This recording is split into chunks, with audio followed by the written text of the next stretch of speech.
चलो चेक करो अपना स्कोर। ये हमारा क्वेश्चन नंबर पहला है, 20 सेकंड आपके पास में है।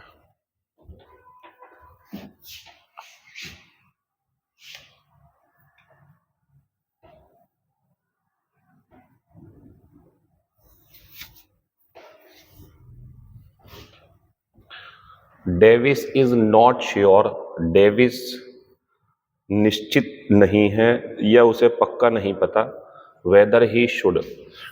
मॉडल के बाद में मेन वर्ब की फर्स्ट फॉर्म आएगी, सेकंड फॉर्म काट दो, डस फॉर्म काट दो, दो बचे।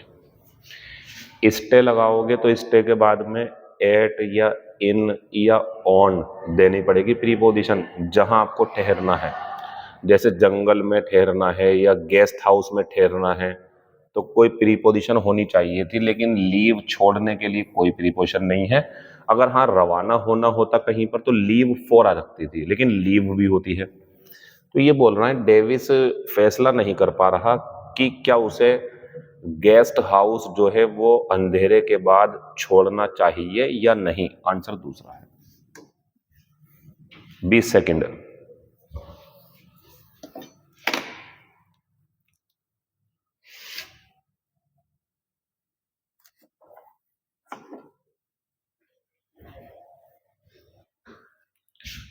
सिलेबस कंप्लीट है जिनका, उनका स्कोर तो मेरी नज़रों में 8 में से 8 आना चाहिए या 7 में से 8। जिनका सिलेबस पूरा नहीं है, 4 महीने या 5 महीने या 6 महीने हुए हों पढ़ते हुए, उनका 6 या 5 स्कोर भी होगा तो ठीक है। और जो बिगनर हैं वो 2-3 सही कर रहे होंगे। Reading ability in young children, अगर आप ध्यान से देखें तो इसका जो सब्जेक्ट है मुख्य वो ये है। बच्चों में, युवा बच्चों में या नए नए बच्चों में जो पढ़ने की एक योग्यता है, आगे चल के बाई भी दिया है, तो ये दोनों तो हटा ही दो। क्योंकि कहना चाह रहे हैं स्पीच डिसऑर्डर्स के द्वारा प्रभावित होती है।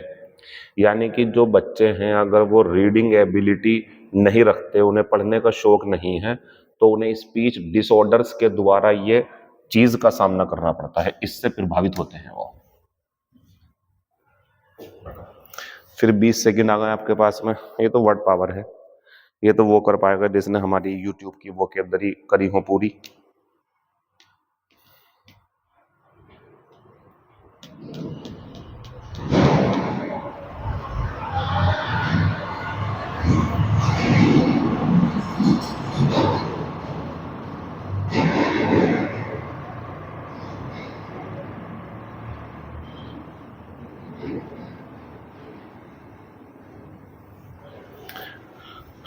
बच्चों एक्सक्रूशिएटिंग होता है बहुत ज्यादा तेज दर्द, इतना तेज कि बर्दाश्त नहीं हो रहा, बाकी कोई भी मीनिंग नहीं आएगा। प्रोट्रैक्टिंग का मतलब होता है समय को खींचना, देरी करना। कंज्यूम का मतलब होता है कुछ खाना, ग्रहण करना। हर्ट का मतलब होता है दुखाना, दिल दुखाना, नुकसान पहुंचाना। एक्सक्रूशिएटिंग एक एडजेक्टिव है, इसका मतलब होता है बहुत ज्यादा, आगे दर्द रखा होगा, जोड़ा भी होता है इसका, ये तो पेन है, इसके लिए याद आएगा। She suffered excruciating pain because of the leg injury, पैर में चोट की वजह से उसने बहुत ज्यादा कष्ट या दर्द सहा। फिर आपके लिए हमने 20 सेकंड छोड़ दिए।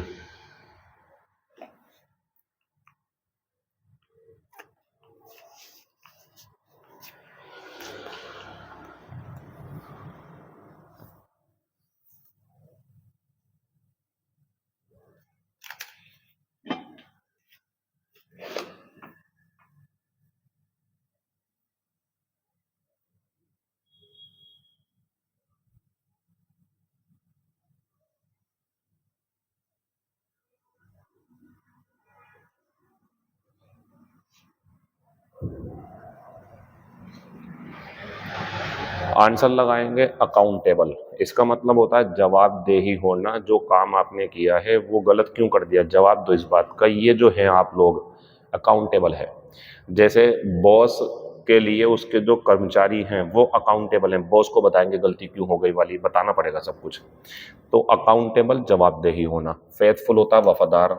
लाइएबल होता है जिसके होने की संभावना हो। और अप्रोच तो पहुंच होती है। आंसर दूसरा बनेगा।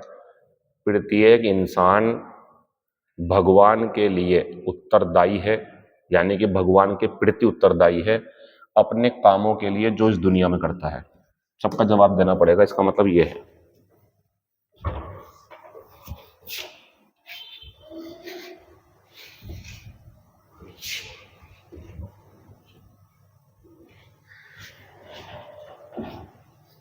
इसमें मैं ज्यादा टाइम नहीं दूंगा क्योंकि एकदम हो जाएगा। That table would collapse, collapse होता है टूट जाना, ढह जाना। वो मेज टूट जाएगी अगर दोनों इसके ऊपर बैठ गए। इफ वाला पास्ट इंडेफिनिट में, अगला वुड कुड शुड में, वुड कुड माइट में। पहला गलत, ये गलत, ये गलत। आंसर चौथा कंडीशनल सेंटेंस था, सेकंड टाइप का।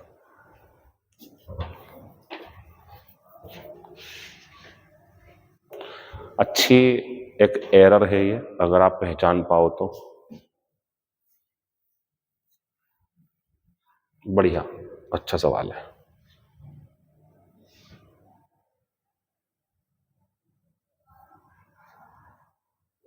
मैं करता हूं सिर्फ एग्जाम ओरिएंटेड बातें, कोई फालतू बात है ही नहीं। सब पेपर में आए हुए या आने वाले हैं, बस दो ही तरीके के सवाल हैं। ए स्मॉल, अच्छा पहले एक चीज समझा दूं मैं आपको। देखो, एक तो ब्रेथ ये होता है, एक ब्रीथ होता है, ठीक है, ऐसे ही होता है वो, इसमें ई है। एक ब्रेथ होती है, वो चौड़ाई होती है, ये तो चौड़ाई है।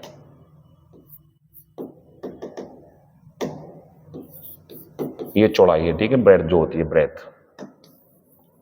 ये बच्चों वर्ब है, सांस लेना। ये नाउन है, सांस। ध्यान रखना, कहीं नाउन चाहिए तो ये, वर्ब चाहिए तो ये, ठीक है। अब आ जाओ। ए स्मॉल बेबी, एक छोटा बच्चा, ब्रीथ्स। ये जो बोर्ड पे लिखी हुई बात है, ये साइंटिफिकली प्रूव्ड है और सच है कि एक छोटा बच्चा, 10 बढ़िया लगा हुआ इसमें, लगभग 45 बार पर मिनट, प्रति मिनट सांस लेता है। जबकि एक बच्चा जो लगभग 6 साल का हो, अब वो सांस लेता है। तो बताओ, ये जो सांस लेने की बात चल रही है, ये 6 साल का एक बच्चा ही तो होगा बच्चों, इसमें भी तो डज आएगा। एक तरफ बता रहा है एक छोटा बच्चा, स्मॉल बेबी, मतलब जिसकी उम्र 6-7 महीने या 1-1.5 साल हो, स्मॉल बेबी, वो 45 बार सांस लेता है लगभग प्रति मिनट। जबकि एक बच्चा जिसकी उम्र 6 साल हो गई हो, ब्रीद्स डज लगेगा, वो भी तो एक बच्चा है ना, और सार्वभौमिक सत्य है ये, 25 बार कम से कम प्रति मिनट सांस लेता है। ब्रीथ्स करना पड़ेगा आपको। चलिए, अब तो ये सिंपल सिंपल क्वेश्चन आ जाते हैं। इसके बाद में जो क्वेश्चन है ना नरेशन का, वो बहुत इंपॉर्टेंट है, वो इससे ज्यादा बेहतर है। ये तो इतना अच्छा नहीं है, खैर एकदम कर लिया होगा आपने। ईट में डू है तो इज़ेमार होगा, वाज काट दो, वर काट दो, इसमें आईएनजी गलत है, आंसर है दूसरा।